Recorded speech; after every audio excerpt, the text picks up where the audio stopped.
Hey, where are you right now? I'm at work, at the office. My husband calmly stated this without changing his tone of voice. He's lying. You're right in front of me. To betray me so easily? Well, I have my plans too. By any means necessary, I'll send you straight to hell. My name is Karen, 33 years old. After graduating from college, I got a job at a multinational corporation. A dream come true. Although the pay is decent, the work is tough, and international business trips are commonplace. At this rate, my job might become my lifelong partner. When I turned 29, I started feeling anxious and attended a mixer at an invitation of a friend. That's where I met my husband, Mike. Mike is the same age as me and works a regular 9-to-5 job. Unlike me, he doesn't travel for work and doesn't relocate. Because of that, inevitably, I end up earning more than him. After dating for a year, when the prospect of marriage started becoming more realistic, he said with a look of apprehension, Can I really make you happy as things stand right now?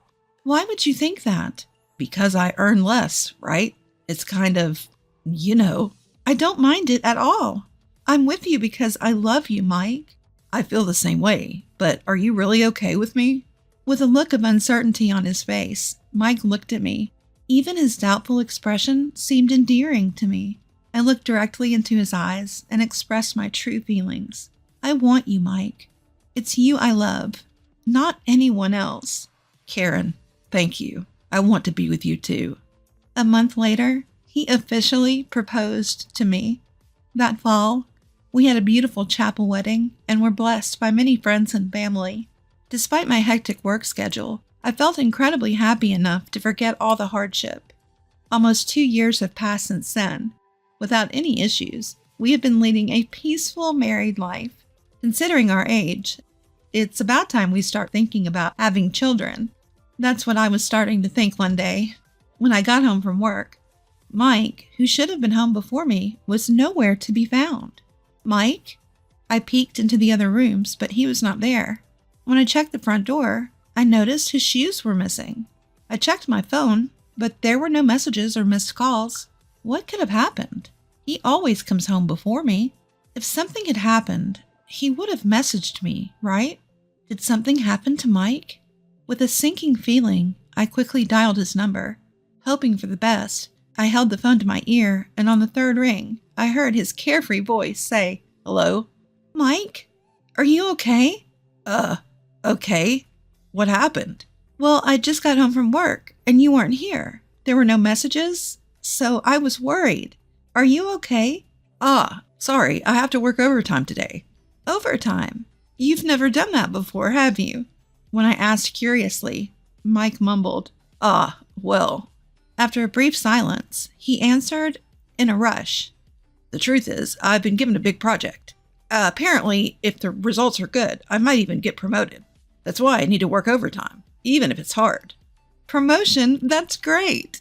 Yeah, so I think I'll be working overtime more often from now. But don't worry about me.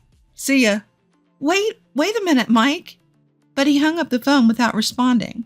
Despite his unilateral attitude, I felt happier than anything. So Mike finally has a chance for a promotion. He was always concerned about the difference in our incomes. I hope this gives him some confidence. Of course, I have no complaints about his current salary. At least as long as we both keep working, we won't face any hardships.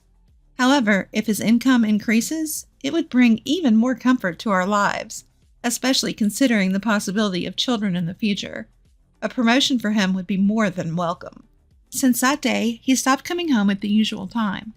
Even his days off became work days, and our time together decreased. When I come home from work, Mike is not there. Even on the rare days off, he's not home. This was lonelier than I had imagined. However, his future promotion is on the line. I wish he would come home early once in a while. I want to spend the day off together, just relaxing. If I prioritized these feelings of mine, it would be a nuisance to him. Considering this, I could not possibly confront him. So I decided to immerse myself more in my work to drown out the loneliness. I also have an overseas business trip planned soon, so I'll work just as hard as he does. After all, even if I go home early, he won't be there. Thinking this, my overtime increased as well. But as the time spent with him decreased, my heart reached its limit. I don't think I can bear it anymore. Knowing that it might be a burden for him, I decided to express my feelings. "Welcome home, Mike. I have something I want to talk about." I said this to my husband when he returned from work that night. "Talk about? Does it have to be today? I'm pretty tired." "Huh?" I was taken aback, unable to find words. However, there's no point in giving up here. I continued the conversation without losing heart. "I'm sorry, but it's something I really want to discuss." "Ha! If you have something to say it quickly. I need to sleep early for tomorrow's work." "Tomorrow is Saturday. Are you going in on your day off again? Sometimes you should relax at home." Enough already. You're nagging. I'm busy, don't you get it? Is it fun for you to bother me? "That's not what I meant." Please stop bothering me. Don't you realize how crucial this period is for me? Yes, you're right. I'm sorry." His face turned angry, something I had never seen before, which startled me. "I'm tired. I'm going to bed," he said, and left the room. Left alone, I began to shake uncontrollably out of fear. What on earth just happened? I've never seen Mike like that before. I understand he's busy, but there's no need to speak like that. Though my dissatisfaction was growing internally, I couldn't voice it. We should have been able to resolve this through a proper discussion, as we always have. But I was too afraid to express my true feelings to him at that moment. As the days for my overseas business trip were approaching, I had been working late. On this particular day, I ended up leaving work particularly late and hurried to the train station. Unfortunately, the train was delayed. The chances are slim, but Mike might have gotten home before me. Thinking so, I decided to hail a taxi. "Excuse me, could you take me to this address, please?" I gave the driver the address of my apartment, and the car started moving. During the ride home, I didn't have the energy to look at my phone, so I blankly gazed out at the scenery. Stop the car, please!" Before I knew it, I found myself shouting at the driver. I opened my eyes wide and reconfirmed the scene outside the car window. That's when I saw it. Across the pedestrian walkway, Mike was walking with a woman I didn't recognize. "You've got to be kidding me. Mike, why? Weren't you supposed to be busy with work? Why are you here with another woman?" Questions about my husband started to flood my mind. I wanted to believe it was a mistake, but the clothes, the height, everything matched Mike. They were blatantly exchanging a kiss on the pedestrian path. Next thing I knew, I had my phone out and was filming them as evidence of his infidelity. They continued walking arm in arm. As I was capturing the entire scene, the driver asked, "Ma'am?" His voice snapped me back to reality, and I quickly stopped recording. When I arrived home, sure enough, Mike wasn't there yet. I called him, wanting to get the truth. Only the ringing sound of the call echoed emptily from my smartphone. After a few attempts, he finally answered. "Don't keep calling me over and over. You should know I can't answer if I'm not picking up, right?" "I'm sorry, but there's something I want to ask you." "I'm working overtime. I'm sorry, but could we talk later?" "Overtime? You don't mean cheating, do you?" "What?" There was a pause. Then I heard his voice filled with anger. After a while, he let out a disgruntled sigh. "Enough of this. How can you say such a thing to your husband who's tired from work? Forget it. I'm not coming home tonight." Then he hung up abruptly. Judging by his reaction, it seemed like his affair was confirmed. A strange emotion, neither anger nor sadness, welled up within me. So he was really cheating on me. We have to talk about this. Things can't continue as they are. True to his word, Mike didn't come home that night. From the following day, he'd come home, but there would be no conversation, let alone discussion. In the end, the day of my business trip arrived first. This time, it's a 2-week trip overseas. On the morning of my departure, as I was wondering how to address Mike, he started talking to me first. Karen, you're leaving for a business trip today, right? Be careful, okay? Huh? Oh, yes, thank you. But 2 weeks is such a long time. You often go on these trips, but I still can't get used to it. And it feels lonely. Lonely? Do you really feel that way? Of course. We've been awkward around each other recently, right? I want to clear up our misunderstandings. So let's have a nice dinner when you get back. There's no way things can work out so conveniently. He's just trying to cover up the fact that he's been cheating, spouting nonsense. Anyone with a bit of thought should be able to see through it. But for some reason, I chose to believe his words at the time. I had thought that my love for him had completely cooled off after our strained relationship recently, but it seems I can't truly hate him from the bottom of my heart. Did I mistake what I saw the other day? His smile, which I hadn't seen in a long time, was so endearing that it made me have such an illusion. I simply told him, "Let's have a proper talk when I get back," and left the house. After that, my business finished earlier than expected, so I was able to return home earlier. Since it was a sudden decision, I hopped on a plane back to New York without telling my husband Mike. Initially, I planned to contact him, but then I thought, why not surprise him by returning early, cook dinner, and wait for him? That was the plan. I arrived in New York around 11 a.m. I went straight home, arriving around 1 p.m. It was about a week since I had last returned home. At the moment I opened the door with a sense of relief, my spine froze. What was that? What caught my eye was a pair of light pink pumps placed at the entrance. As I stood frozen, I heard Mike's voice and a woman's voice from the living room. I tiptoed down the hallway, peeking into the living room from behind a corner. They were drinking in their underwear.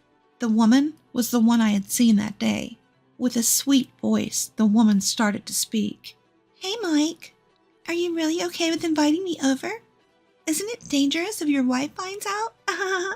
Nah, it's fine. She's on a business trip abroad until the day after tomorrow. Oh, really? That's perfect timing. It's my birthday, and your wife isn't at home. Exactly. Thanks to that, I can spend time leisurely at home with you, Linda. You're staying over tonight, right? Oh, my. I love you, Mike. Thank you for the present. Mike's mistress, it seems, is named Linda. The two of them were hugging each other in their drunken state. This has to be a joke. Just because I earn more, why can he do such a thing in the apartment that I rented under my name? While fighting nausea, I recorded the cheating scene with my smartphone. When things settled down, I tiptoed back to the entrance and left the apartment. Sweat poured out, and my heartbeat pounded. Despite the situation, I was still believing in him somewhere. Sweat poured out, and my heartbeat pounded. Despite the situation, I was still believing in him somewhere. I wanted it to be a lie, yet the scene earlier wouldn't leave my mind. I can't continue as his wife anymore. Finally, I decided to resort to my last option. I dialed Mike's number and waited for him to answer. Answering my call with a casual hello, I made sure to speak with an air of urgency. "Hey, where are you right now?" Huh? I'm at work, of course. What time do you think it is? "Yeah, I guess so. I'm sorry, but it seems like someone's home right now." Not quite grasping the situation, my husband's voice wavered as he stammered. What? Speaking to him, who was likely unaware of the reality, I wove in a bit of deception. "So here's the thing. My trip got finished early, and I came back home, and when I got to the front door, I could hear someone talking inside." You mean to tell me you're standing outside our apartment right now? He questioned.